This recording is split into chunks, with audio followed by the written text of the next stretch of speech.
మన ప్రభువును ప్రియరక్షకుడునైన యేసుక్రీస్తు శక్తిగల నామములో మీ అందరికీ వందనములు.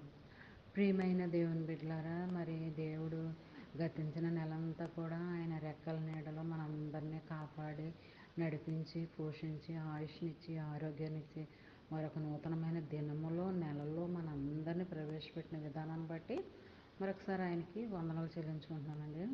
దేవుడు మరి ఈ దినము ఆరోగ్యకరమైన వాగ్దానాలండి ఎప్పుడు ఆరోగ్యకరంగానే ఉంటాయండి. వాగ్దానాల ద్వారా దేవుడు మనతో మాట్లాడుతున్నాడండి. అది మనం నమ్మాలి, నమ్మి విశ్వసించాలి. అప్పుడే వాగ్దానాలన్నీ కూడా మన జీవితాల్లో జరుగుతాయండి. వాగ్దానం ఎప్పుడు కూడా మొదటి జామున లేచి వాగ్దానం కొరకు మొరపెట్టుకోవాలండి. వాగ్దానాలు ఎత్తి పట్టుకుని ప్రార్థన చేయాలి. బైబిల్ ఎలాగైతే చదువుతున్నామో వాగ్దానం కూడా చదువుకుని ధ్యానించుకోవాలి. అప్పుడే ప్రభువా ఈ వాగ్దానం నా జీవితంలో జరిగించి ప్రభువా అని మనం ప్రార్థన చేసుకోవాలి.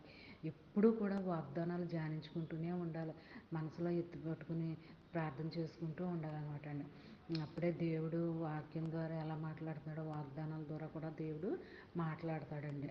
మరి ఈ దినము దేవుడు మనకిస్తున్న వాగ్దానము నెహెమ్యా గ్రంథము 8వ అధ్యాయము 10వ వచనం.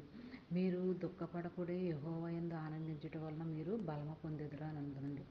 మరి దేవుడు ఈ వాగ్దానంలో ఆదరణకరమైన మాట ఏంటంటే మనల్ని బాధపడొద్దు అంటున్నాడండి. మనల్ని దుఃఖపడొద్దు అంటున్నాడండి.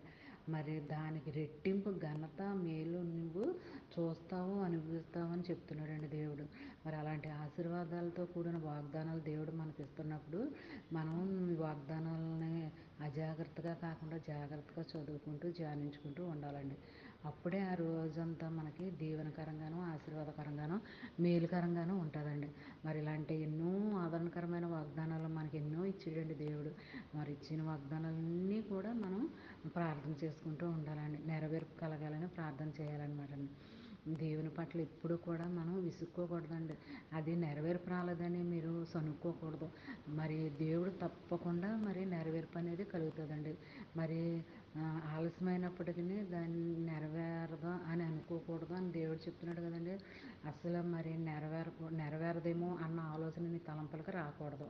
మరి మనసు పెట్టుకుని ధ్యానించుకుంటూ మరి వాగ్దానాలు బైబిల్ భాగాలు చదువుకుంటూ ఉంటే ఆ దినమంతా నీకు ఎంతగానో ఆశీర్వాదకరంగా ఉంటుంది. మరి ఈ దినమంతా ఈ వాగ్దానం నీ జీవితంలో, నా జీవితంలో, మనందరి జీవితంలో జరగాలని కోరుకుంటూ ఆమేన్. God bless you.